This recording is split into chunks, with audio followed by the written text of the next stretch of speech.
Okay. Welcome to the Daily Dose of Dopamine. I'm Susan. That's Robert. I'm laughing because we stop sometimes between these shows and start talking and have to stop ourselves and go, we should be recording this. Back up. So, to give context, we're talking about the website. And by all means, in a modern day and age, that's your heartbeat of reaching the people. This is great. Our show, we want them to yes and what we're doing. We'll go to yes and exercise to find out how to join us, to find out what programs are being offered, to find out background, to pitch ideas about how we do things. All of that's there on the website.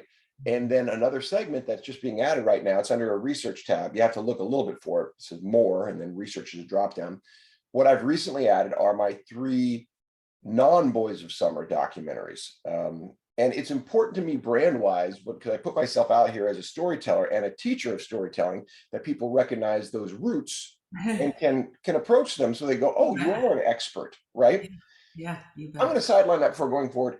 Do you ever have a hard time calling yourself an expert in something? Oh, like what? I mean, depends on what it is. I I don't mean, know. I mean, just anything. I mean, oh, I see what what you're do you at. consider yourself an expert in? Put it that way. I like your first question better. Go ahead. Answer the one you like. Yeah, because I understand your first question now. I do understand. Let's see. Do I have a trouble calling myself an expert in anything? If I were to identify to that, any areas, they would be much more about interpersonal relationships, communication, that kind of thing. Not like a thing like a skill or anything like that. Right. And I'm not sure that I would use the word expert, but if forced, I would say, yeah, I actually think I'm got a couple clicks up there that would potentially put me in that category. So what's the hang up with it? I know my own, but I want to ask you, what's the hang up with calling yourself an expert in something? It's modesty. Hmm. I think our culture doesn't really facilitate or encourage us to do that. But also, I don't like really being branded. I'm a pretty Mm, complex creature. get And it? I get I'm it. old. That's 71 years of learning.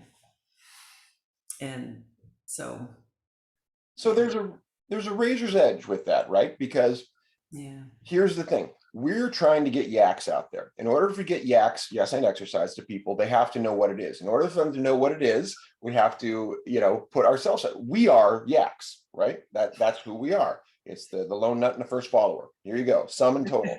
Um, and people can start to make of that, and then we have to explain it. If we don't call ourselves experts to own this space, who's going to pay attention? Well, So I put that out there right now. Can you call yourself an expert in yes and exercise? yes. Got a girl. I love that And you said that. and And and I love that because it's a development process. It is developing day by day right in front of us, and I love being a part of that. So yeah, I'll own that. I love that you do that, especially when I think about your journey to this space. And this kind of goes back to an earlier one we did on Victory Summer. You were, of course, my chief inquisitor back in the day. You really held my feet to the fire about what this was. And we've talked about that regardless. I mean, many times. Um, and now for you to step in with tremendous joy and with some confidence, knowing what confidence means, knowing that's one of the outcomes of yes and exercise. And trust me, this is where the teacher meets the student. I've gotten confidence out of this. And it comes from playing with you all Mhm. and recognizing by testing time and time again, this does work. What I'm providing works, not because of me, because of the sandbox that I've laid out, looking appealing, and you all understanding how to play within it. I'm going to give you a little bit more credit perhaps than you're giving yourself because you have a pretty clear vision. You test that sandbox, but you had a pretty clear vision of what that sand looked like and how big that box was, and you modified it as we went along. But there are edges and elements there. I think probably unique to Yaks. I don't know all of the schools of improv, but the emphasis on there are many shared places. There's an emphasis on community in all forms of improv. Mhm. Yours, ours, is about um, building and support. And what comes from that is that confidence that you were just talking about. My initial questioning of you, what in the world does this have to do with Parkinson's? How? I don't get this. I don't want to be an improviser. I think it was, I don't need to be an improviser. I think that's Yeah. what I said. Well, I heard, I don't want to be an improviser. That was probably defensiveness on your part. But um, um, the, the fact that there was a consistent and still is uh, kindness and um, positivity, it's just everywhere in the games. And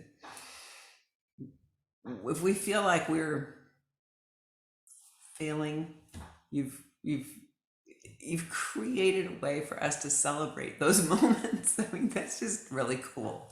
So I do, yeah, I think this is, yeah, Yax is quite unique, and yeah, We can leave it there. Yaks is quite unique. That's your daily dose.